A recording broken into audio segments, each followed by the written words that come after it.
My mom would be at all my sporting events. Let's say I was playing football, okay? My mother would be on the sidelines, and if the play on the field started going one way, my mother would run along like, Mark, get him, get him! I'd be like, oh my gosh. I'd get in the huddle with the other guys. They go, Mark, is that your mother? I go, no, I never saw her before in my life. See, the greatest gift my mother ever gave me, she believed in me. I have overdosed on drugs on 3 occasions where I should have been dead. But I believe I was kept here for a reason. You show me your friends, I will show you your future. How do I know this?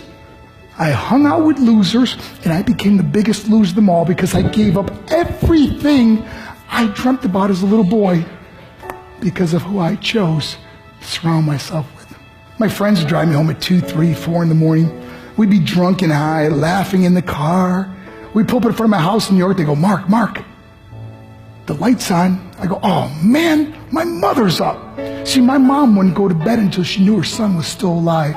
I'd walk in, she'd say, hi Mark, how was your night? I go, it was good, Mom, I'm just gonna go to bed. She goes, can I talk to you for a minute? I go, Mom, I'm tired, I'm just gonna go to bed. She goes, Mark, I haven't seen you all day and all night. Can I please talk to you? I said, man, just leave me alone. You bug me. I'd slam my bedroom door on the one person who believed in me. I was on a worldwide tour and we were wrestling overseas in Japan. After my wrestling match, I went upstairs in my hotel room and I fell asleep. There was a knock at my door at 3 o'clock in the morning. I got out of bed and I looked through the safety window and I could see it was a Japanese promoter. So I opened the door and he said, Mark, you need to call home. There's been an emergency. I went and got on the hotel room phone. I called back to the United States. I said, hey, what's going on? I said, Mark, I don't know how to tell you this. I said, just tell me what happened. All of a sudden I started crying. They go, Mark, I can't tell you. I said, just say it. He said, Mark, your mother died.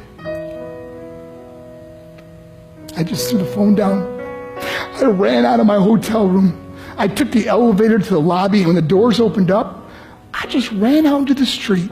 I mean, there was no cars, there was no people. It was 3 o'clock in the morning. And I walked down the middle of a street in Hiroshima, Japan, and I remember looking up and just saying, Mom, I am so sorry. I flew home for her funeral, and I was so nervous to walk up to her casket, so I just stood way in the back. And I kept looking from a distance, and I kept thinking to myself, Mom, please wake up.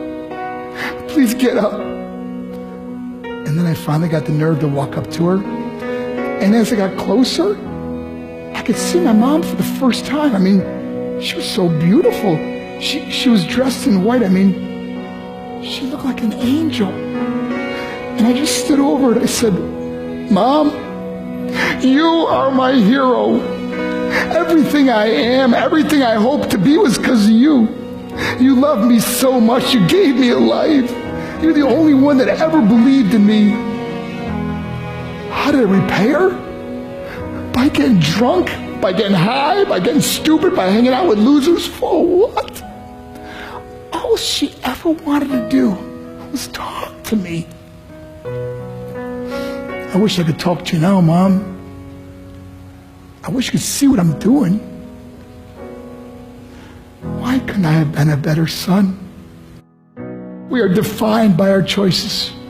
But if you surround yourself with people involved in drugs and alcohol and pills, it's a dead end. I'm not here to preach to you. I'm here to tell you I lived that life. It leads to broken hearts, broken relationships, broken dreams, and death. For what? To get high? If you have a mother or a father, when you go home, tell them how much you love them. See, my whole life was about being rich and famous. I had to be a millionaire. I had to win the race. I had to win the race at the expense of my marriage, my family, my friends. For what?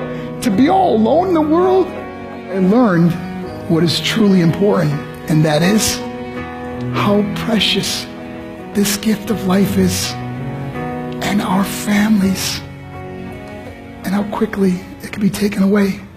See, I no longer live in time. I live in moments. See, it's not what's in your pocket that matters. It's what's in your heart that truly matters. Love Love is just a word until somebody comes along and gives it meaning. You're the meaning.